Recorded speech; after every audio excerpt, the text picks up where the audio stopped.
First story is titled, Am I the a-hole for telling my rich parents that my lower class friends and their families are better people than they could ever dream of being? I'll start by saying that I'm a 17 male. Both my parents are very successful lawyers, and we live in a super nice house. They have given me everything I could ask for, but they're not exactly there for me emotionally. I can't even remember the last time we ate dinner together or had a decent conversation. Most of the time, they're not even home, and it's just me. And I feel like a ghost in my own house. We moved to a new town not too long ago, and my parents enrolled me in a more exclusive private school in the area. I've gone to private schools my entire life, but my experience at the school was horrible. I'm short, effeminate looking, and very obviously gay. The only reason I didn't get my butt seriously kicked was because my parents are rich. I begged my parents to switch schools, but they were hesitant because the only other option was public schooling. I finally escaped a private school of circle jerking and enrolled in this new school. I guess I should mention that a few years ago, this school district expanded their enrollment zone to slightly cover a lower income area, which resulted in a handful of students from low-income families being enrolled. My first few days at the school were brutal, with a lot of the same problems following me, until I ran into Garfield. It's a family name. I swear he's not named after a cat. He spoke up and said he would love to be my lab partner when no one else would. We quickly became friends, and he introduced me to his childhood friend also attending the school, named Eduardo. Since my parents are so distant to begin with, they never noticed me spending so much time with my new friends. Garfield's mother is a waitress, and his dad a construction worker. Eduardo's mother cleans houses, and his dad works odd jobs, such as driving for Uber. Both of their families are amazing and involved. Also, both Garfield and Eduardo have come over to my house about twice and met my parents. The other day, my mother pulled me over and casually mentioned that I was spending a lot of time with that blonde boy, Garfield, and a Hispanic kid. She asked what their families did and where they lived, and I told her. She immediately became upset and said I was aiming way below my abilities, and these were not the kind of influences I need in my life. I asked why, and she said we just live different types of lives, and I'll understand when I'm older. I freaked out and said both of them and their families have been there for me in the 6 months I've known them than my parents ever have, and that they're cold and feeling snobs. My mom started crying and said public school has changed me for the worst. I've never seen her cry before, and I'm starting to feel horrible. Am I the a-hole for saying they're rich hypocrites and that my friends' families are better? Now for the top comments. Wow, not the a-hole at all. I'm sorry your mom is hurt, but not being involved in her kid's life obviously has consequences. And being so judgmental of people with less money doesn't put her in a good light at all, especially if she's encouraging you to not be friends with people who've been so kind to you. I'm glad you have your friends. And full offense, I'm glad you're not a snob. Thanks for saying that. It just makes me so angry. She's judging them by their class and their parents' income level, and I feel like I can't do anything. Not the a-hole. I am sorry, but your family's now laying in the bed they created. Emotional involvement and basic body needs are completely irrelevant from each other. You cannot feed a dog by petting it, and you cannot make it friendly by dropping food randomly. Now, add the complexity of a human being on top of that, and the mistake is obvious. If I were you, I would say that your emotional needs are unmet, and the family needs a family counselor/child therapist, etc. If he/she is a professional, he will cut through your parents. Even if your friends were rich, it wouldn't change anything. Their class is irrelevant. You're not changing because of waitress profession. Give your parents a chance to fix this. That's a really good way of putting it. And I honestly think we do need help, but we don't really know how to relate to each other. I don't know. My dad is furious with me and not open to any discussion. Not an a-hole by a mile. Being an absent elitist parent is what caused their hurt feelings. Thinking that all you needed was their financial support is what made them a-holes.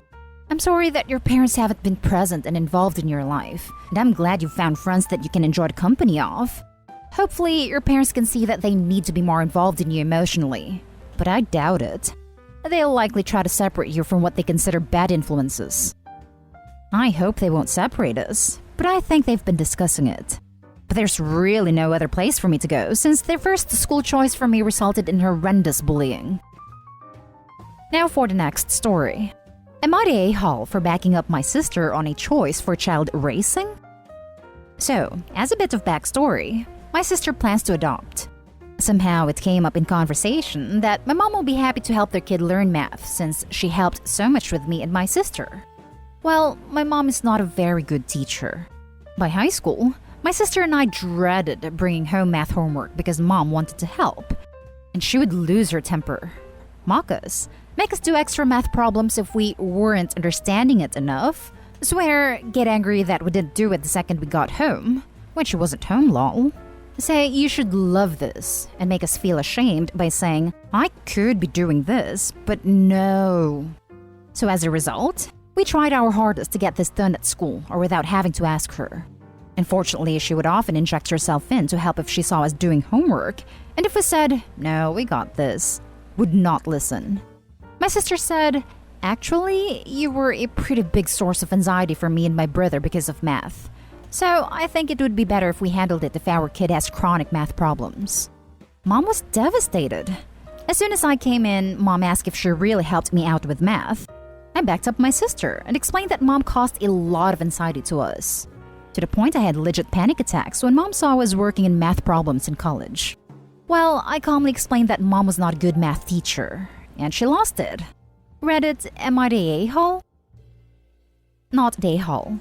It sounds like you both voiced this to your mom in a perfectly respectful way. Sounds like Mom needs a little more self-awareness. Mom needs to understand that her memories don't dictate other people's as well. Or her feelings.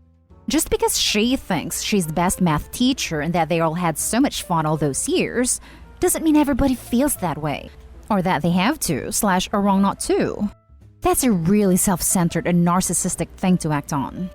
I wonder if this is the only thing she projects and overshadows her experiences on, or if there are other instances in Opie's life that Mom invalidates memories and opinions about.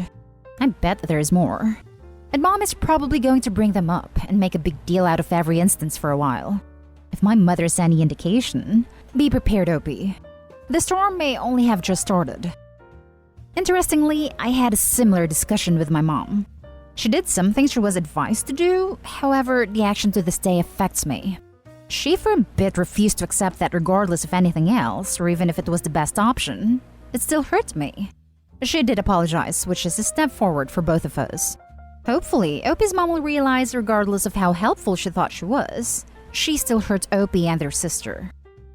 Not Dayhall. Don't ask questions you don't want to know the answer to. OMG, I tell this to my mother all the time. I warn her, hey, in all honesty, and then crap hits the fan. But better to be hurt by the truth than comforted by a lie. Also, not Dayhall. The mother needed to remove her narc blindfold. Not Dayhall. It's a bit astounding that she genuinely believed she was good when there was swearing and yelling involved. Next story. Am I the a-hole for blowing up on my stepdaughter for demanding the same expensive gift I got my daughter? So, due to a whole lot of TV show-worthy drama that's occurred in the last year, I now have a daughter who I never knew existed. It's a long story, and we don't have the word count for it, but I'll try to put in the information that's relevant. I'm 47 male, have 2 sons, 30, 27, and one daughter, Lila, 22. I met my daughter before quarantine began, and because of lockdown, she ended up living with me and my sons when my state shut down. So over this time, we got extremely close. My wife died about 10 years ago, and it's only recently, 2 years, that I started dating my now girlfriend, 47 female, Kate. Kate has a daughter, Abby, 22 female, who I've known since she was a child. But we are not married, and Abby has a father who has always had majority custody of her. I'm friendly with Abby the way a parent's friend would be, but we do not have a stepdaughter/stepfather relationship. Last week, it was Lila's birthday, and we decided to have a small get-together. A few family members and Kate/Abby. I decided to get Lila something she has been telling me about forever. She told me she has always wanted a charm bracelet, one where she gets new charm on special occasions, something that is meaningful. She has gone on and on about this, so I decided to get her one for her birthday. I ended up getting her a gold Tiffany charm bracelet with a gold locket charm that was engraved with her birthday and name, and inside was a picture of our little family. Her brothers also got her some gold charms that were also engraved with special messages. When she opened it, she cried, and it was a very touching moment for our family. Well, afterwards, Abby came to me and asked when she would get hers, since this is a family thing that all girls will get a charm bracelet. I let her know this was just a special present for Lila, but on her next birthday, I would get her a different bracelet, not charm bracelet. I thought that was it. Until later when Lila came to me crying that Abby tried to take her bracelet because she's more family than Lila is, and Lila didn't deserve a family gift because of this. I assured Lila that Abby was wrong, and she was my daughter and a very important part of our family. This is the part where I may be the a-hole. I took Abby aside and lost it.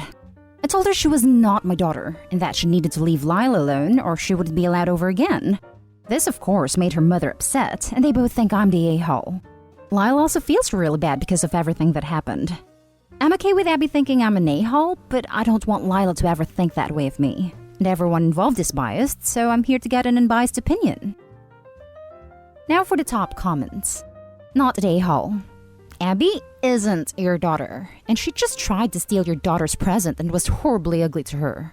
Her mother is wrong. Her daughter was wrong. Stand your ground. This. Please do your daughter a favor and don't subject her to Abby anymore. Abby could not have been more mean and childish. Abby isn't your family, and I hope for your children's sake she never is. Not the a-hole. Not the a-hole. First off, 22 is old enough to know that just because someone else gets something, it doesn't mean she is entitled to get one too. Second, Abby isn't family, at least not yet. You're dating her mother, not married to her, and that is on top of the fact that she has lived with her father most of the time and has very little relationship with you. Third, Abby had no right to try to take Lila's bracelet. Again, she is a freaking adult and should know better. Not the a-hole. The 22-year-old daughter of your girlfriend tried to steal your bracelet off the wrist of a member of your family. Abby, who you've known for all her life, suddenly has someone who's your real daughter appear in your life. It's understandable that might trigger jealousy without even getting to pandemic-constrained living conditions. But none of that is enough to excuse trying to rip a bracelet off someone else while telling her she's less a member of the family. Your fury is understandable. It would have been better not to have gone to the "you're not my daughter" line. But hell, she's a 22-year-old adult who should be able to process the fact that she seriously provoked you. The pandemic-constrained living situation doesn't even apply here. I probably would have been more understanding if it had. I haven't seen or spoken to Abby since she was 13, since she lives all the way across the country. Her mother doesn't even live with us since our relationship is still new. What provoked me the most was that Lila had been having a hard time transitioning and figuring all of this out. Lila spent her last 21 years of life believing she had no family. It's been a lot of hard work and therapy reassuring her she has a family now. So for Abby to go and say something so cruel and uncalled for, when this is the first time I've seen her in 9 years, really provoked the worst in me. I just really needed to protect my daughter in that moment. The last story is titled, Am I the a-hole for telling my stepmom I don't like it when she calls me her daughter? So my dad has him, stepmom, her daughter 14 female, and me 16 female, in family therapy. We started going after almost 10 years of them being married because this is not the family they wanted. They wanted the stepkids to accept the step-parents as like equal parents, and they hoped it would all blend so well we would like be a nuclear family versus a blended one. But that has not happened because her daughter has an active and involved dad, while I just never wanted to call another woman my mom. And so, we're in therapy because it is very much like we're roommates instead of one family. And that's not an issue for us, the kids, except maybe the siblings we share. But my dad and stepmom hate it.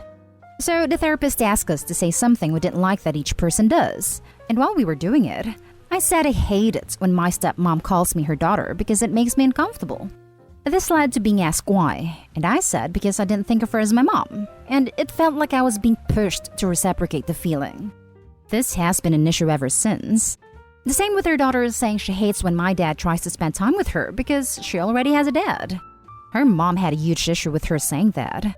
But yeah, apparently what I said was really mean and hurts her feelings. And I'm trying to dictate what she says when I say something like that in therapy, which is toxic and abusive. So I don't know. Trying to find out what others think. Am I the a-hole? Not the a-hole. She's not your mom, and you're allowed to feel how you feel about it.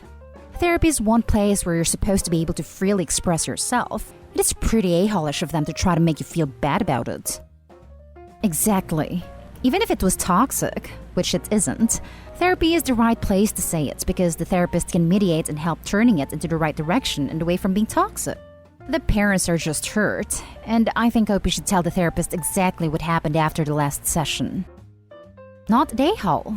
Your feelings are entirely valid in this case. Just because some people might react differently, and just because your father and stepmother wants things to be different, doesn't make your feelings wrong or even extreme. It is also of concern that you are being judged for something said honestly in a therapeutic context.